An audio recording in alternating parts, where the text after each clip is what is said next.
affairs. And what a way to kick off this series with the president of one of our most treasured airlines in the nation, and one of our favorites, JetBlue.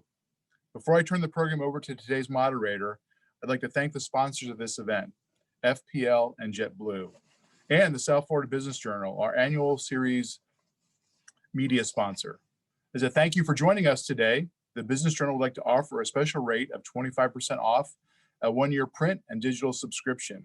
A good way to say Merry Christmas to all of the friends of the journal out there in our Zoom world, which also includes a Business Journal's signature book of lists. If you want to take advantage of this offer, you can email the address on the screen and mention the Alliance Speaker Series.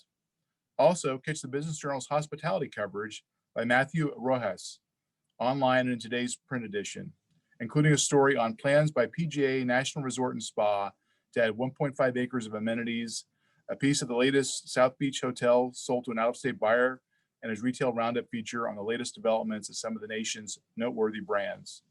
Then watch for his cover story on December 11th, which takes a look at how South Florida's top retailers are adapting their venues and services in the world of COVID-19 to attract more customers. And now on to our program. Today's moderator is a very familiar face. She guided us through the depths of COVID through our leadership town halls. I'm very proud to introduce you all to someone who doesn't need an introduction, Juliet Rorlak of FPL. She's a leader extraordinaire and is the immediate past chair of the Alliance Board of Directors. She is Director of External Affairs for FPL, a Fortune 200 based Florida-based company, publicly traded under the parent company NextEra. Juliet manages governmental and community relations with elected officials and major stakeholders and develops regional strategies for FPL. She's a licensed attorney who has over 25 years of complex business litigation and appellate experience. Juliet, I turn control over to you. Well, thank you so much, Bob, and good morning, everyone. I have been thrilled about the idea of this conversation this morning. I was so pleased when Gail asked that I moderate this first of the speaker series. And of course, it was an extra pleasure to hear that I was going to meet with Joanna Geraghty of JetBlue. Well, I met her yesterday, and I can promise everyone that you are in for a treat. Our first leadership series speaker joining us from New York, live from New York, is Joanna Geraghty, the President and Chief Operating Officer of JetBlue. She is one of the highest ranked women in US aviation and was appointed in 2018.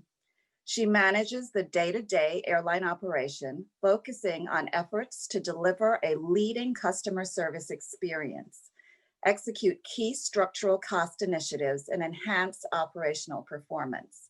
But she's so much more. She describes herself as a people-first leader. This is the culture at JetBlue, and the safety and well-being of the JetBlue family is what drives her daily efforts. She dispenses with hierarchy and describes the airline's crews as frontline workers who are the heart of the company, and mentioned her team members, Nikki Tesser, who we all know locally, as examples of employees who inspire her and drive the airline's success. And it obviously works. JetBlue is one of the leading airlines in several airport markets, including our very own Fort Lauderdale International Airport, and has the distinction of being one of the best places to work. Joanna joined JetBlue in 2005 and started as the Executive Vice President of Customer Experience, responsible for delivering the JetBlue experience to millions of customers annually throughout her leadership of 15,000 customer-facing crew members. Her passion for people is in her DNA. She served as Executive Vice President and Chief People Officer from 2010 to 2014, and was previously the airline's Vice President and Associate General Counsel and Director of Litigation and Regulatory Affairs. That's a tongue twister. Her prior leadership in HR has certainly contributed to a culture of engagement and inclusion. Not surprisingly, she's an academic overachiever as well, and received her undergraduate degree from College of Holy Cross and 2 more degrees, her master's in international relations and a Juris Doctor from Syracuse University. Prior to joining JetBlue, she was in private practice as a partner at Holland & Knight, New York, Welcome, welcome, Joanna. And to those on the webinar this morning, Joanna, you're on mute. So, and to those on the webinar this morning, if you have any questions you'd like to pose to our guest, please do ask them in the chat feature. If we have time, we will answer as many as we can. So, Joanna, the airline industry is certainly one that has certainly felt the impacts of the travel restrictions and stay-at-home orders during COVID pandemic. I understand that during a time of uncertainty, JetBlue led the way with safety protocols, which soon followed by others. Let me begin our discussion this morning with this question. Please tell us about the new reality for JetBlue during COVID. Thanks. Hi, everybody. It's wonderful to be with you. I was actually down in Fort Lauderdale just 2 weeks ago, visiting our team and spending some time with Mark Gale and BCAD. So it was great to see the operation. I'd been there a couple weeks before that, and I can say New York and Florida are two very different places in the midst of this pandemic. I think New York's definitely got quite a bit of PTSD from what we went through back in the March and April timeframe, whereas I think Florida definitely feels different, I shall say. So as we think about the new reality, right now, we would have flown, if we did not have the pandemic, about 1,100 flights daily. In Fort Lauderdale, we would have flown over 100 flights, and today we're operating about 50 flights. The TSA checkpoint, it's a good indicator of how many customers are going through Fort Lauderdale. Yesterday, about 23,000 people went through the checkpoint. Last year at this time, nearly 50,000 people have gone through. So it gives you a sense of how significant a downturn the pandemic has had and the impact it's had on aviation, travel, the ability of people to see their family, their friends, and then, just our frontline workers across, not just JetBlue, but across the entire industry. We've led with safety. We've been the first among many, although we like to say we don't compete on safety, whether it's testing, whether it's protocols that we have in place on our flights, because at the end of the day, we've got to make sure that customers are confident in the safety of the aircraft as a mode of transportation. Moving forward. And, we're pleased that we've led the way in so many things, from face masks and disinfectant wipes and seat blocks. And, I think we will continue to evolve as we learn more about the pandemic and as we learn more about what customers need to regain confidence in flying against once they feel comfortable to do so. Thank you. I know that your focus on safety is one of your top values. And certainly it's been a hallmark for the industry. What has not been a hallmark for the industry as much is women in leadership. And I know that you are one of the highest ranking in the U.S. airline industry. Please share with us, Joanna, what it's been like to work as a woman leader in the industry. I don't think about myself per se as a woman leader. I feel I'm just a leader trying to do a good job and trying to make sure that I execute and that I deliver on results. And when I make mistakes, I course correct and try to fix things. I think, we often talk about what it makes to be a successful woman in leadership. And from my perspective, gender is an important consideration because it's part of who you are, it's part of who defines you, it's part of how you bring yourself to the table. But most importantly, it's really results that count. And your talent counts. And I think, if you focus on those things, I've tried to focus on those things. I think, success and good things will hopefully flow from that. But, it's definitely, there's times where you walk into a room, and I remember one meeting a couple of years ago with the presidents of all of our ground handling companies, and I was the only woman in the room, and you definitely kind of take a little bit of a step back, but then realize we're all in this trying to do a great job, trying to deliver great customer service, and let's focus on the results because that's fundamentally what counts. Couldn't agree with you more, Joanna. Results are all that count at the end of the day. And I think that approach is well taken. Thanks for sharing that example, though, walking in that room. I know a few of us have had that feeling. So in learning about you, I did see a few parallels with myself. And one of them is that we're both licensed attorneys, yet neither of us are currently practicing in law firms. Some people would describe us as reformed lawyers. Some say recovering lawyers. but I've always valued my legal background. It was not a conscious decision for me to make a transition, but an opportunity that presented itself. Can you share with us how and why you did make the transition for practicing at Holland and corporate leader at JetBlue? Sure. I think once a lawyer, always a lawyer. And to your point, it wasn't an intentional move out of the law. I actually had a wonderful career at Holland Knight. JetBlue presented itself to move into the legal department here. I had been doing work for JetBlue for a very long time, and there's nothing quite like being part of the team from end to end, as opposed to being hired to, come in and fix a problem, address an issue. There's something to be said for being part of the business decision and part of the team that actually executes not just the legal aspect, but also carries it through to operational implementation.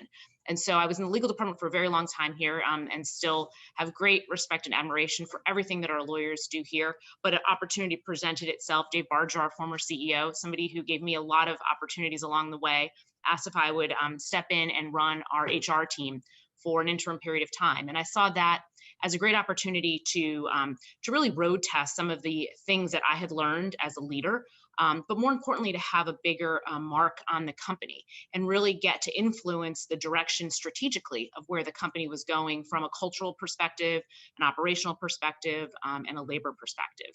And I went from running a team of, I think, 5 to 300 overnight, and all of a sudden, all those management books you read come to life, and you realize you actually do have to communicate with your team and set a strategy and plan and have goals, objectives, and measure people to those and inspire your team. And so it's just a chance to really be part of the business and part of setting the direction of the company, and part of really being able to connect with the people every day that do such a great job at JetBlue delivering wonderful service. That's very interesting, and I completely appreciate that. What would you say was the most interesting challenge that you had in that transition? Because I recall there were a few challenges, kind of making the transition from the law firm mindset to working in a company or corporation. Sure. I think lawyers by their nature tend to be almost individual law firms and almost solo practitioners in their own right. Even if you're part of a larger law firm, you've got a book of business, you have hours you want to hit, you've got a team in many cases, but you're sort of the owner of your franchise, and stepping into an organization where you've got a team of 300 people, all with very different backgrounds, different educational backgrounds, different priorities, different things they're bringing from their personal life, and different understanding of the business, and different strengths and weaknesses. It really tests your ability to connect with a very wide variety of personalities, a very wide variety of individuals, as opposed to when I was practicing law. You had sort of that commonality, at least at the most basic level, in place, because everybody had been to law school. You sort of most had career aspirations, and so you could connect differently with them. So it's just using a different part of your brain, and I think, frankly, flexing your leadership skills in a different way. Yeah, thank you for that. So what are some of the initiatives you've championed in your career that you can share, and why were they important? There's been so many things. I like to think I champion, and my team has done a fantastic job executing, because we wouldn't get 40 million people in the air normally from point A to point B annually without tremendous teamwork, and everybody from our corporate folks to our front line, delivering and working together. A few things that stand out. I would say my work on the JetBlue Foundation. So I was involved in creating the JetBlue Foundation, which is a corporate not-for-profit that we set up, focused on trying to build opportunities for underrepresented students in STEM. So obviously, science, technology, engineering, and math.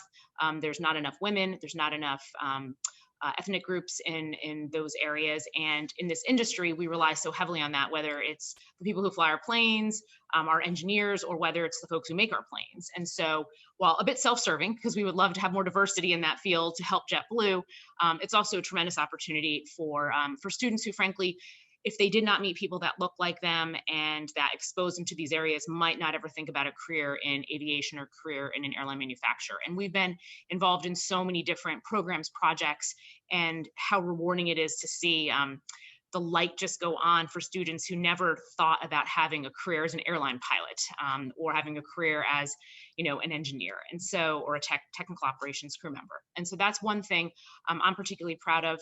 I'm also involved in a not-for-profit concern worldwide. I'm the chair of the board there, and incredibly proud of what we do there. It focuses on supporting those in the poorest countries in the world, according to the UN list. So Haiti is actually the only country in our part of the world that we're involved with, but a lot of focus on places in Africa, Middle East, and a real opportunity to appreciate everything that we've been blessed with in this country. But even at JetBlue, even in those darkest days during the pandemic, you realize that there are so many people who have it so much worse than we have. And I think it's a real sobering, grounding experience. And it keeps me in perspective and my leadership motivation in perspective, because you realize things can always get a lot worse. And there's a lot of people in a much worse situation than we are. Yeah. So, bravo to you. I think the JetBlue Foundation is such a wonderful example of what corporate philanthropy can do externally, but I think it's as important to what it does to the company internally. It makes such a difference to know that, and provides balance to actually give back after really, working the organization and knowing that you're making an impact in the community. So bravo there. And of course, it does help, and hopefully those that you're helping recognize that JetBlue is a wonderful place to work. I know that we feel the same with our company. So, moving on to, you've talked about corporate philanthropy and the impact you've made there. When we think about goals, there can be short-term and long-term goals. Sometimes for me, a short-term goal is just making it through the day. But can you share some of your career goals or goals you wish to reach within your company? I think the pandemic has put things in a unique perspective, because many of the longer term goals that we set out the year with kind of got delayed or thrown out the window temporarily in favor of a laser focus on health, safety, and financial security. And so, for the last 9 months, we've been just laser focused on trying to ensure that we're doing everything we can from a safety perspective, both for our customers and our crew members. We measure all of our safety from the ground up protocols and how we're executing against them. We measure what's important to customers to get them back on planes. We measure what's important to our crew members and how we're executing against that. And then obviously our financial viability, and making sure that we have enough liquidity to survive what most probably thought was a few-month event, which is going to clearly be well over a year to 2-year event, if not potentially longer on the business side. However, in the midst of the pandemic, the first 2-3 months, it was a very close-in focus, and then you realize in moments of crisis that there were also opportunities. And so as we kind of pulled up and looked around, we realized that as folks, other carriers reduced schedules, as we did in certain locations, it might also present us with opportunities to longer term grow in areas that we had long wanted to, and to pivot our business model in certain areas if we need to, and to really lean into culture and the core things that make JetBlue special. And so we've done a number of things which I'm excited about. We announced a move of all of our Long Beach, California flying to Los Angeles, and an increase in the number of flying by 2025 in Los Angeles. We announced a number of additions to Newark, including Mint flights. And then Fort Lauderdale is a great opportunity for JetBlue. Our schedule's not where it used to be, but we intend to be back in the #1 carrier in Fort Lauderdale once we see air travel rebound. And, we think that there's opportunities down there. And, we were talking to Mark Gale about some of those things. And so, there are a number of areas. London continues to be an exciting opportunity for JetBlue. We intend to launch in the back half of the year, probably towards the later half of 21. And in the midst of the pandemic, things like slots open up at different airports in London, which are gate and slot constrained. And so I've got a lot of objectives. My team does, our CEO does, and we're very excited about our future. But it's definitely a mixture right now of the very short term acute, critical focus on health, well-being, and financial security, coupled with these longer-term opportunities that we think will give us some additional wind in our sail as we exit the pandemic. So, Joanna, I couldn't agree with you more. Never waste a good crisis. You know, it's remarkable to me the learnings that we are all seeing during this pandemic, because we have to really go back to square one in many instances and really look at the data to help drive and inform our decisions. You've mentioned pivot. That's a word that's now very commonly used because we've all had to do that. So it's very exciting that you're relying on the data and making changes and seeing that there are opportunities. And we absolutely want you to increase your flights out of Fort Lauderdale. We love you here. Thank you. So on another, right. So on another parallel, we both work for publicly traded companies, which require a different outlook on candor. I describe it as looking through the accountability lens, so to speak. Are there lessons you've learned from dealing with that framework, or you think are useful for all leaders, regardless of the company size? You know, obviously, working for a publicly traded company requires a great focus on the shareholder and ensuring that you're properly balancing all of your stakeholders, your customers, your crew members, and your shareholders.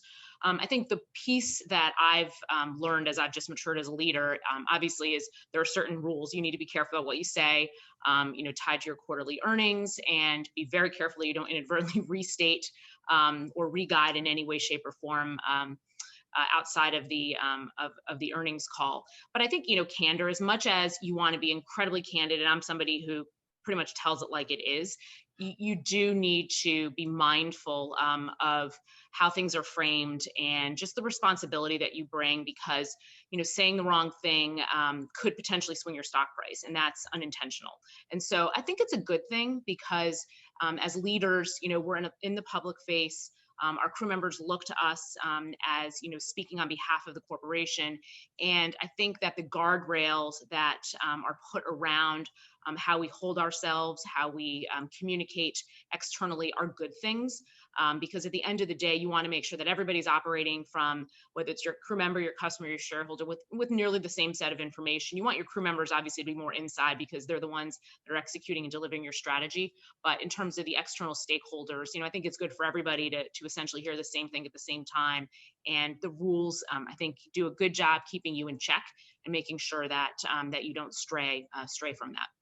Yeah, definitely a way for checks and balances. Yeah.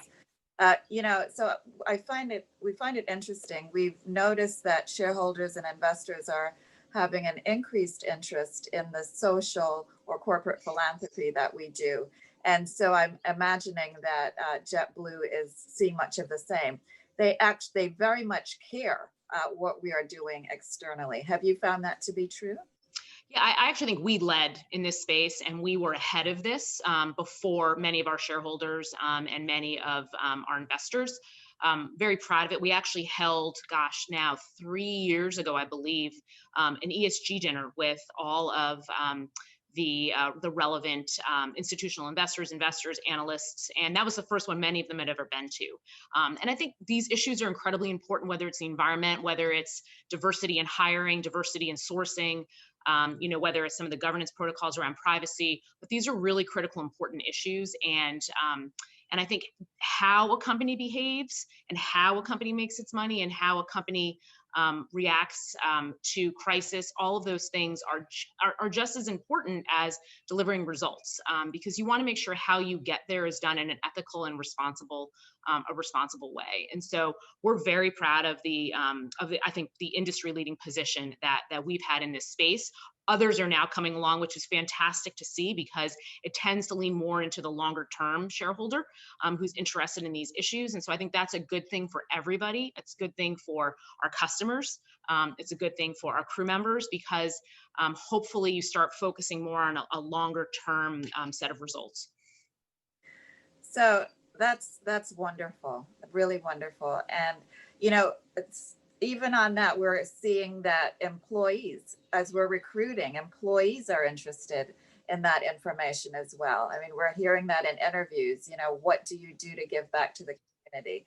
So, clearly you are on the right track there, and you should be very proud of that work. So let's talk about taking risks. Successful leaders don't ascend to roles such as a COO by being risk averse. And I remember you mentioning yesterday that you may fail, but you never wanted to regret not trying hard enough. So with that, does take some risk at times. What's the biggest risk you've taken?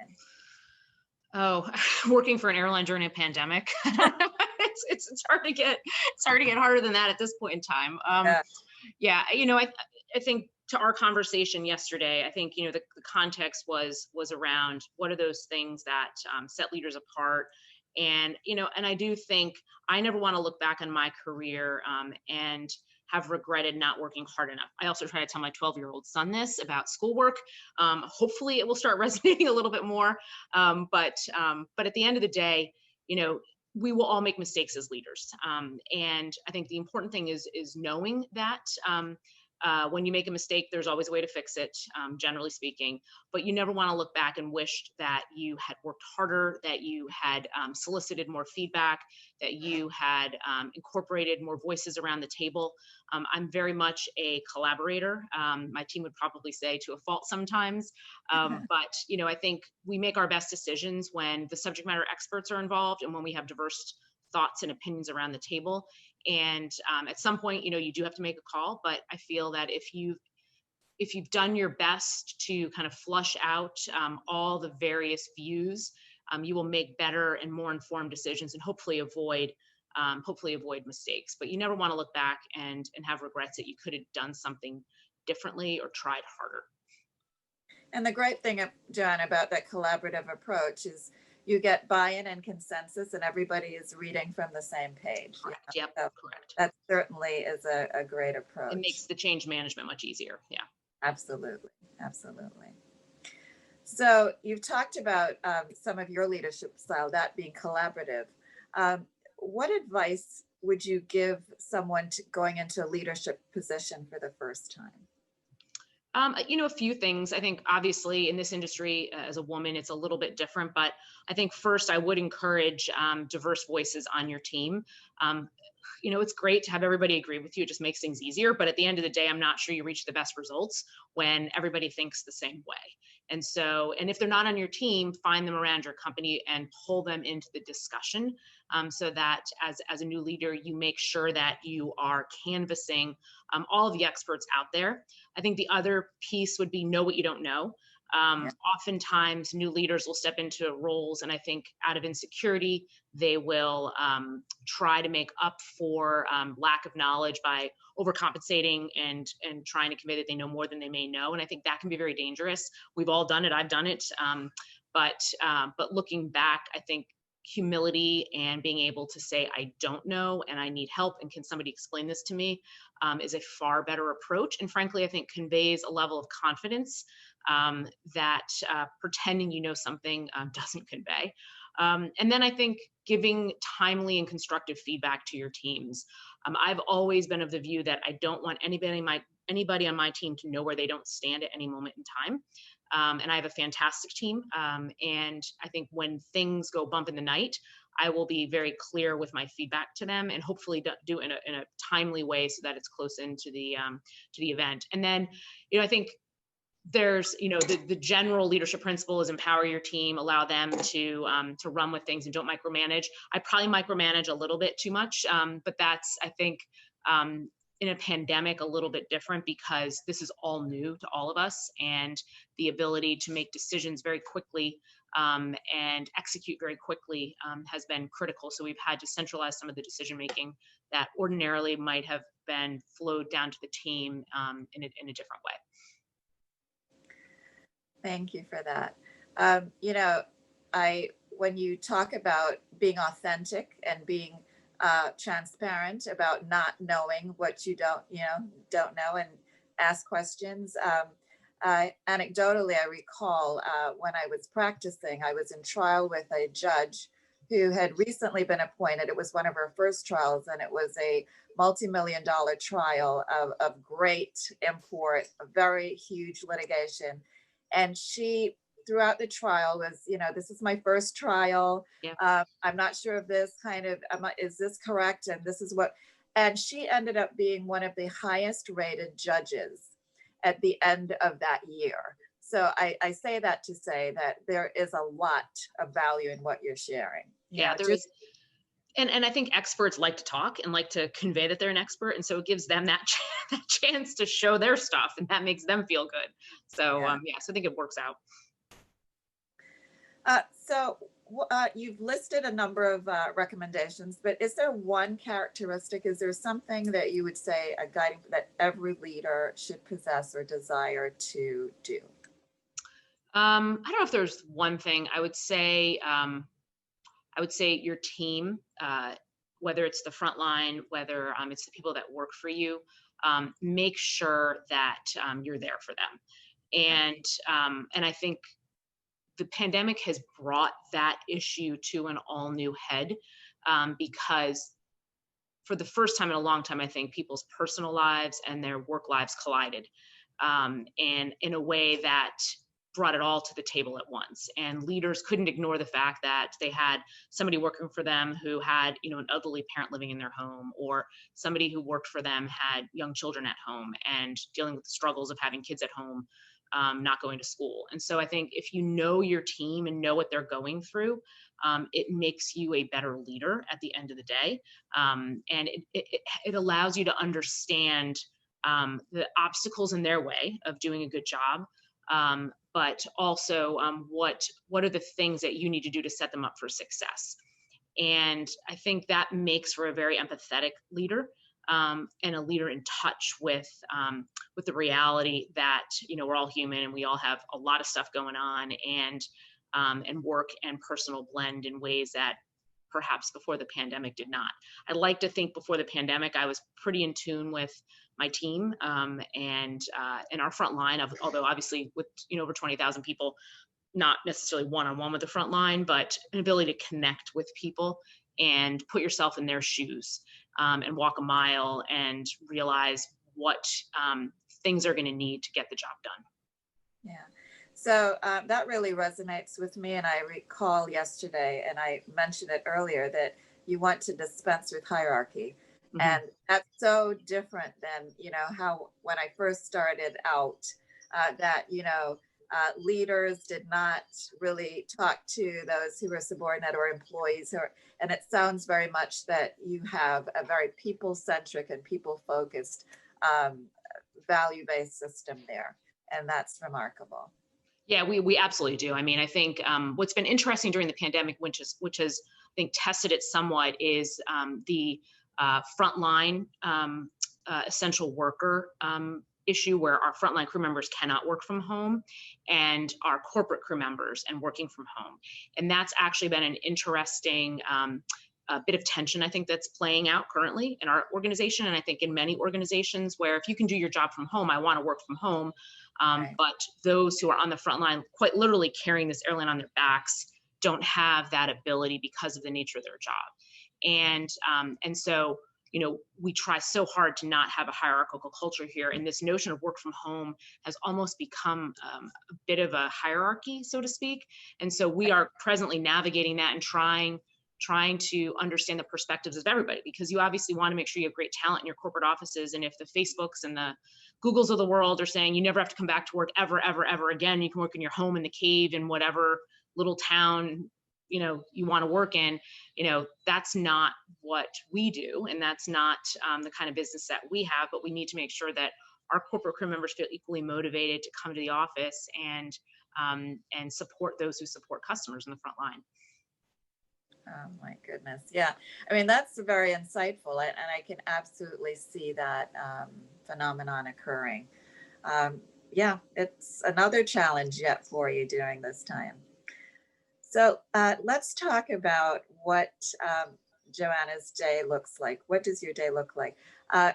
Other than being interviewed at the beginning of your day? I dropped my new puppy off at daycare this morning. That consists of my day now. We got a COVID dog, which is stressful and then some. But no, I mean, I have a 12-year-old and a dog and a husband who I adore, and so I have the normal, the normal kid, dog, husband stuff that everybody has. And then, I come to work and there's a lot of meetings at JetBlue. And we've tried to cut down the number of meetings, but there's a lot of meetings. I think during the pandemic, we've spent a ton of time on safety protocols, how we evolve them, testing. I'm spending a lot of time on COVID testing, how we roll this out more broadly. We have a testing program at our offices here and rolling one out in our offices in Salt Lake City and down hopefully in Orlando. And then what does that look like for the front line? And then vaccination, and how does that play into how we see demand? I run our commercial team as well, so revenue management, network planning. And so as we think about how we evolve as an organization and how we see demand trends shifting, very focused on how we take into factor vaccination schedules, distribution, and how that may play into a willingness of people to travel in the future. And then I think, what do we think the future of air travel is going to look like? Are there things that will fundamentally change because of COVID? What is it going to look like for people to travel to the Caribbean? Are they going to need to get tested before they fly down there on a permanent basis? Are they going to need to have a vaccine? We had a discussion yesterday about what's our vaccination strategy. What's the industry's vaccination strategy? Qantas announced last week, I believe, that anybody flying to Australia would need to be vaccinated. I believe it's being driven by the government, less the airline. But what's that going to look like? So there's a lot of really interesting issues that I never would have thought I'd be involved with. That that I'm voraciously trying to take into consideration, and trying to make sure that all of the input that we have is informed. So spending a lot of time with physicians, with infectious disease specialists, with hospitals, with manufacturers of vaccines and distribution. So it's been really, really interesting, and a pace that is exciting, but we're going on 9 months. So it'll be nice. It'll be nice when we hit a point where we're not wearing masks, we can go out to dinner and fly to wherever we want to fly without having to test or get a vaccine. When you said 9 months, it made me think it's more now. ready to give birth, right? You know how you feel at that point. Ready. Which is more like 10 months. It was probably more like 10 months for the pandemic. Yeah. Yes. So, you mentioned the focusing on what changes might occur after COVID because of it, because we have considered so many other options for meetings, for example, video conferencing and the like. Have you any indication or sense whether that kind of using of technology for meetings, video conferencing, and so will impact business travel, or is that something you're just kind of waiting to see? Yeah, I mean, I think it will to a degree. I think maybe I'll take a quick step back. So JetBlue is largely leisure. So 80% of the travel we do is leisure. So I think from a recovery perspective, we're actually pretty well positioned because we know that there's quite a bit of pent up demand for leisure travel. We see it when case counts come down, our bookings pop. We're seeing it in some of our more recent sales for further out travel. I think the vaccine news has been good. So people want to go on vacation. They just want to make sure that when they book it, they can actually go. And so the vaccine news has given some nice light there. So we're happy with the fact that we're 80% leisure and pretty well positioned. As we think about business travel, that will not rebound for quite some time. And then I think you can segment it into long haul, short haul.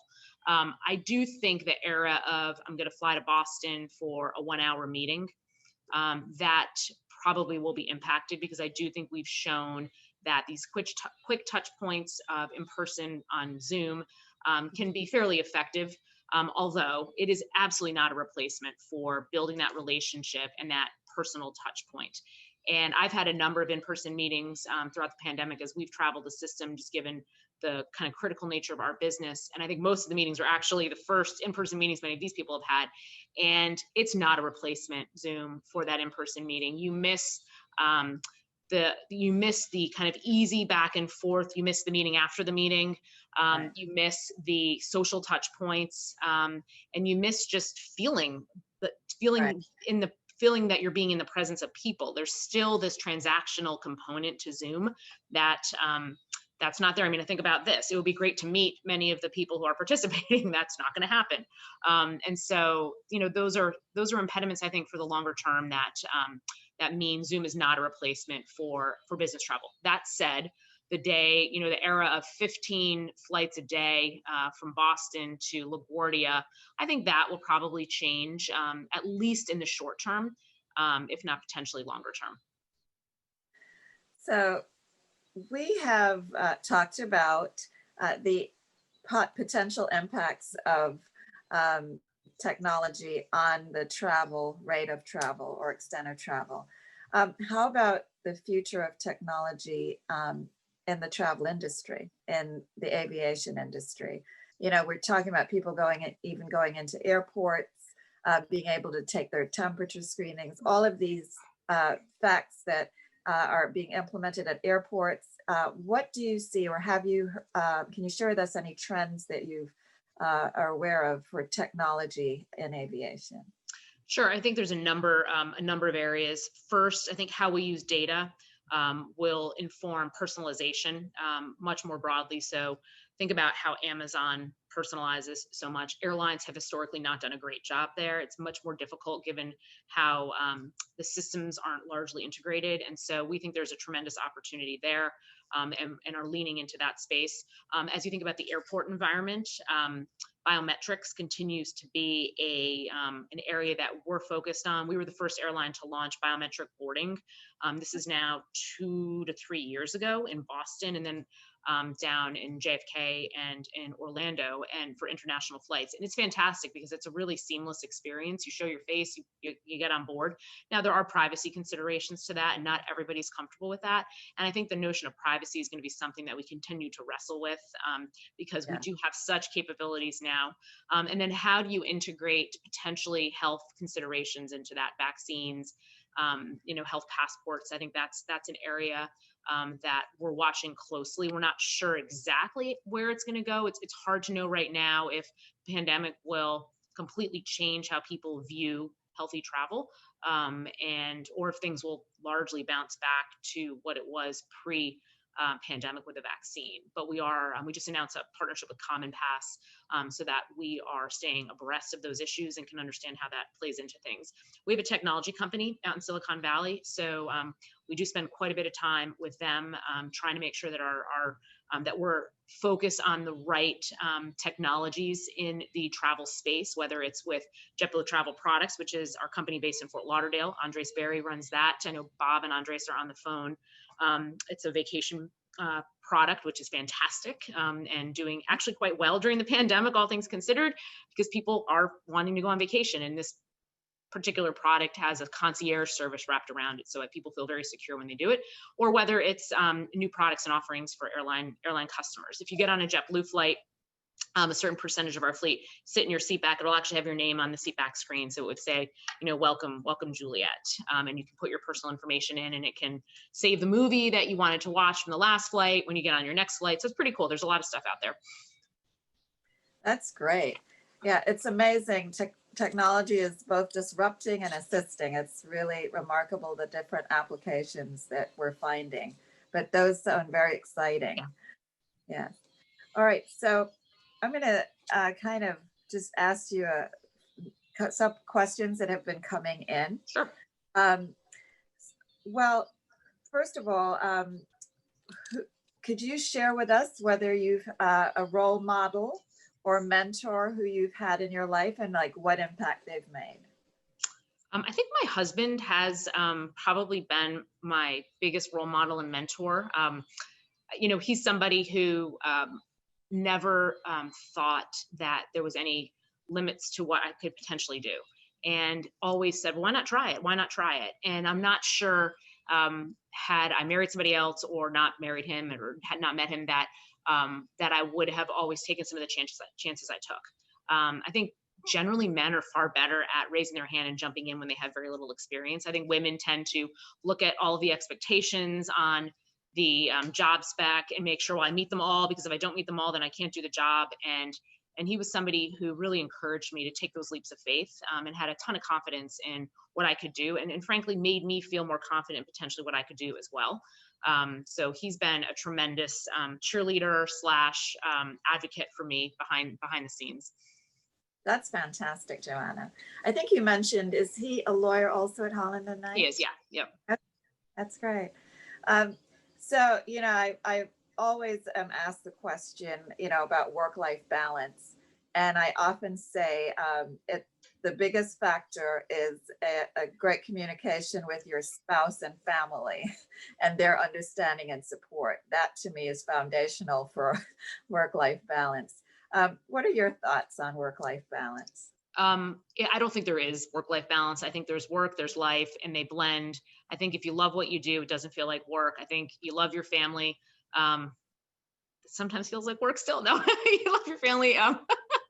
But yeah, I don't, there's not a lot of balance in my life. I think when I'm into work, I'm all in. When I'm into my family, I'm all in. And I think my son, which I'm really proud of, I think he's grown up with a mom who travels all the time, a dad who travels, and he sees, he doesn't see gender barriers, which is great. Mom can do anything, which is wonderful, because I think that's what the next generation is probably more inclined to be like. But I don't, there's not balance. I think if you love what you do, you love your family, none of it feels like work. And I also do, one lesson I learned from somebody years ago, Vicki Stennis, she used to be our head of in-flight. I remember she told me, if you get up in the morning and you're excited to go to your job, your kids will see that you're happy and you're excited to go to your job. And they will think of that as a positive thing. And that's always resonated with me, because we always have those mornings, you're kind of, you don't feel like getting out of bed. But I do think our kids see that. And so I've tried very hard to make sure that my son sees how much I love my job. And in turn, he thinks it's a good force in our household. I also try to incorporate him in things that I do for work and in the dialogue that I have. This is what's going on at work. Or when we give away free tickets on a plane and I'm flying with him, I have him announce the winners on the flight over the intercom. So he feels a part of the whole experiment as well. What a gift for your son. I think that's really wonderful. So another question we have is, just a year ago, there was a pilot and aviation tech shortage. Do you think that will come back as an issue post-COVID? I don't think it will be a near-term issue. I think we are years away from a full recovery to 2019 levels. I think the more acute issue, I think personally in pilots and tech, is the lack of diversity. And that is something that has not significantly and meaningfully improved in the last decade. Less than 5% of pilots are women, less than 3% of technicians are women, and similar statistics for persons of color in those groups, a little bit better in tech than pilots. But that is something, at least at JetBlue, we're very committed to trying to fix through our gateway programs. We have a number of programs, but the cost to become a pilot is still quite a inhibitor of people of color accessing that as a career. It's over $100,000 to become a pilot. And so that's something we're trying to address at JetBlue. But I don't think in the near term, I do think supply and demand has rebalanced a bit in the near term. Longer term, sure. I mean, if things come roaring back, which hopefully they will, then there could be some pressure on it. But I think things are perhaps a bit better balanced now. That's, yeah, great to hear. Great to hear. So I have another, that really reminds me of a conversation we were having yesterday. And I think this is something that's really important to kind of share with the audience. And that is that in this time of furloughing in the industry, that JetBlue was committed not to do that. Could you share with us, first of all, about your value and the fact that you have been able to retain all of your employees during this time?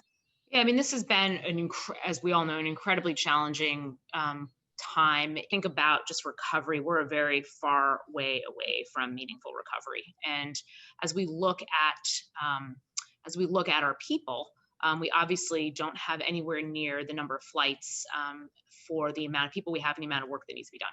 And so we've had an approach, which I think every airline has tried to do, which is around, there's got to be shared sacrifices here. The CARES dollars that we got from the government back in the spring and summer timeframe were a lifesaver. We are super hopeful that CARES 2 will come through, because the industry is not where it needs to be from a recovery standpoint. And we're in for, quite honestly, over the next several months, quite a dark period with the rising case counts. as we kind of lean into the winter timeframe. But we have had a tremendous uptick in crew members raising their hand for voluntary programs. And we've had tremendous sacrifice from crew members around number of hours worked, and short-term time off programs that they've wanted to take. We paused a whole host of programs that we had in place for our crew members, whether it was we had a recognition program where we would pay our crew members for work well done, we paused that. And so our crew members have made a lot of sacrifices, but in those sacrifices, they've done a great job driving costs out of the business. And so, we've never furloughed a crew member in our 20-year history. Wow. And we're really proud of that, because at the end of the day, for many of the jobs that we have, this is the difference between being able to put food on the table and a roof over your head or not. And from our perspective, protecting jobs is singularly the most important thing, in conjunction with financial security of the company and the safety of our customers and our crew members. And so we are very focused on trying our best to not furlough. There were a number of carriers that have sent out WARN Act notices. I think Southwest sent out a bunch yesterday, and those are always so hard to see, because it will impact people's lives forever. And so our philosophy has been shared sacrifices across the board. And if we continue to have the type of volunteering for these programs, we are very hopeful that we will not have to furlough, because from my perspective, that forever changes a culture. To tell somebody, you need to take 6 months off because we don't have work for you, but don't worry, we'll call you when the work returns. Well, what's that person going to do in those 6 months? And many of these jobs are service industry jobs where, there aren't necessarily jobs there to be had. And so we're really trying our best to make sure we don't furlough, because we do think that's an important part of our culture. That's really a legacy, really remarkable. So I have another fun question. This is obviously someone who loves art and culture. It's driven by saying in the airports, certainly they are the welcoming center for the airlines. How important do you think it is to have public art or engagement in the airports themselves? Any thoughts on that or any trends you've seen? Yeah, so I'm very proud of what we've done at many of our airports. But if you think about the ability of an airport to be a great public space, I don't think across the US we've done a great job there. I think airports have historically been more functional. I think things are changing. I look at what we've done at our Terminal 5 at JFK and trying to create this great public space. I think Fort Lauderdale's done a pretty good job. A little known fact, we're the only airline that has a pirate ship in our airport. So if you look at the floor in Fort Lauderdale, there's a tile mosaic called from seagrass from saw to seagrass or something like that. Yeah. And it's a beautiful tile mosaic. And it runs kind of throughout the airport, and the pirate ship ends in our terminal at the check-in area. So if you look on the floor, you'll see a pirate ship there. But I don't think we talk about that. And I don't think most customers who go through airports notice that. I think there's an opportunity there to call that type of stuff out. But yeah, I think all of this stuff contributes to a better experience. Travel is stressful for customers. Anything we can do to remove those points of stress, to make it a more enjoyable experience, whether it's the technology, whether it's the aesthetics, I think those are all really important, and they go together. I do think over the next few years, investment in infrastructure will be pressured, because this industry is going to emerge from this crisis with a ton of debt and crippled. And so there's the investments that were taking place pre-COVID, I think, will shift because we will be in recovery mode after exiting. But I do think airports could be these great public spaces, and I don't think they've always been viewed through that lens. So I will be looking down as I'm walking to the JetBlue now to see the ship. Yeah. So as we were talking, Mark Gale entered a comment in the chat that gave a plug for Fort Lauderdale International, saying that it has one of the largest public art collections of airports, which is quite remarkable. And kudos to you, Mark. So just want to close out with a fun question. Joanna, what is a fun fact about yourself? Either something you like to do, an experience you've had, a talent. What is a fun fact about you that you'd like to share? Oh, I've jumped out of a plane. So I've jumped out of a plane. I went scuba diving for the first time ever and only time ever in the Great Barrier Reef, which was a little scary. Never done it before. I'm going to go on, but yeah, no, I jumped out of a plane and I do it again. I think when my son's a little bit older, I'll probably do it again. I really enjoyed that. I liked the parachute part better than the free fall part and seeing the views, but yeah, I've jumped out of a plane. I'm sure a lot of people on the phone and those in the industry have done that as well.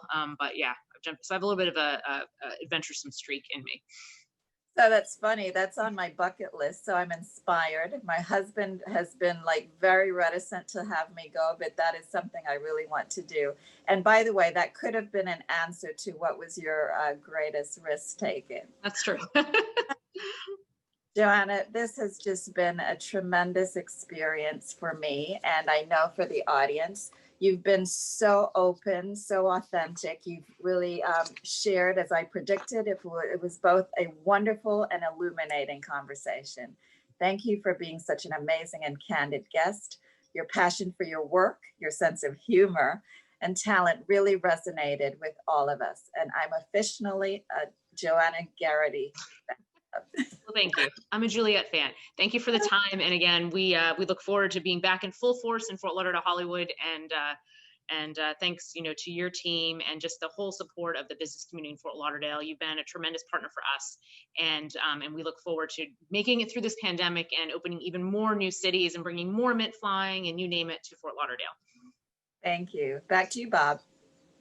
Well, thank you, Juliet. Thank you, Joanna. You truly did not disappoint in this first launch of our new leadership speaker series.